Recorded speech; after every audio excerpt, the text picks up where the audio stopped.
Hey everyone, I'm Danny. I'm doing 100 videos in 100 days, and they're going to be posted. And I'm also the Kinky Poly Atheist, so the topics I've been homing in on are either kinky, poly, as in polyamorous and relationships, or atheist. So today I want to talk about safe spaces. And safe spaces are a really big deal in kinky, poly, and atheist things. And what I'm finding out is that a lot of people don't really know what a safe space is, and maybe have never even actually experienced an actual safe space. And safe spaces involve a lot of trust and vulnerability. And if you're in a space, and a space could be just you and another person talking, or a space could be an actual room with a bunch of people in it. Like a safe space is just you plus more than one person, and what's the dynamic?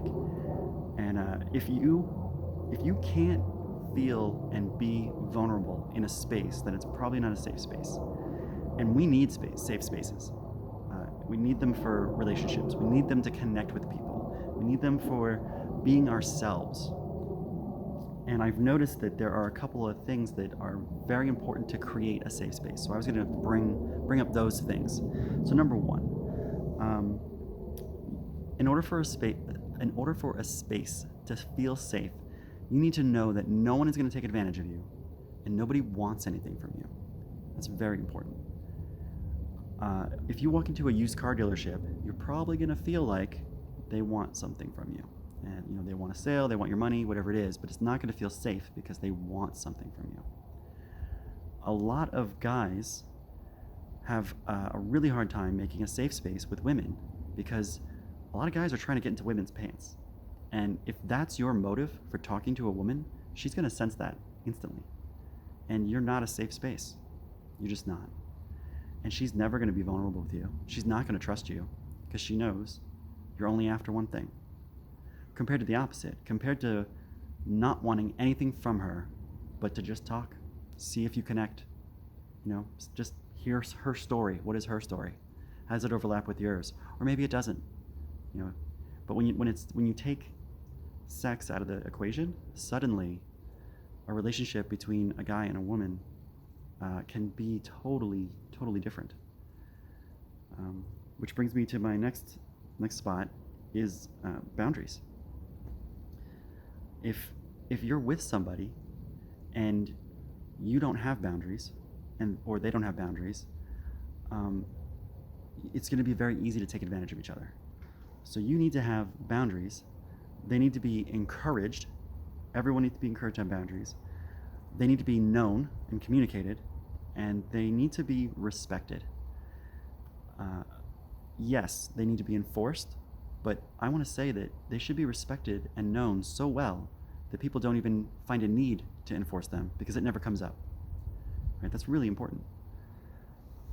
Another thing that makes a safe space safe is a lack of judgment, like a zero judgment feeling.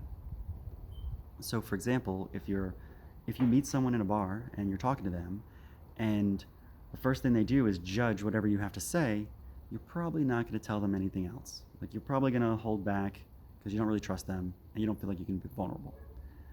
Compared to the opposite, where you can share anything and someone will not judge you. So maybe you have like a best friend where you can share anything, even if you're embarrassed by it, or you feel stupid, or you made a big mistake, you can share it without judgment. And that creates a space that feels so safe that you're allowed to be vulnerable and authentic. And that is a really big deal for a safe space. As soon as you can be vulnerable and authentic, you can start having check-ins more often. You can ask people, how are you doing on this? How are we doing on that? I was thinking about, for example, I'm kind of hungry. I'm going to go get some Thai food. Would you like some? You want to get a real answer out of people. And I know it sounds like a silly question to even consider, what do you want to eat for lunch? But some people will just go with the flow and not even voice how they really feel because they don't feel safe. They don't feel like their opinion or their feelings or their thoughts are going to be respected. So no judgment. Another part about a safe space is the ability to say no. Huge. If someone feels like they can't say no because they will be somehow hounded or pushed or guilted into doing whatever it was anyways, then the space is not safe. And what happens is people tend to stop talking. They stop saying no. Rather, they will just create distance. So, for example, if a guy is on a date with a woman and he's asking her anything and she says no, and he just runs right past her no and says, "Oh, come on, maybe let's do this or let's do that," and her no meant nothing. She's gonna basically distance herself. She's not gonna say no again and again and again. She's just gonna stop hanging out with you. Right? So you had your chance. She said no, and you screwed it up. Really, when someone says no, you need to say thank you. You need to say thank you for your honesty. And whatever they said no to, you respect it. It's very simple. And then now they will feel safe telling you no on bigger things. And with that is going to come that vulnerability I was talking about. So a safe space is safe because people feel like they can be vulnerable without judgment. They feel like their nose will be respected, their boundaries are going to be respected, no one's going to take advantage of them, no one's going to pressure them into anything that they don't want to do. All of that makes a safe space. And the last part of that is participation. Participation needs to be an invitation. It has to be optional. I invite you to do this thing. So for example, hey, we were going to play a card game. You could play with us if you'd like, but you don't have to, right? Hey guys, I was going to go get lunch. I was going to go get Thai food. If you want to join me, feel free. If not, that's cool, right? It's an invitation. And an invitation means people can say no, which goes right back to our other rule.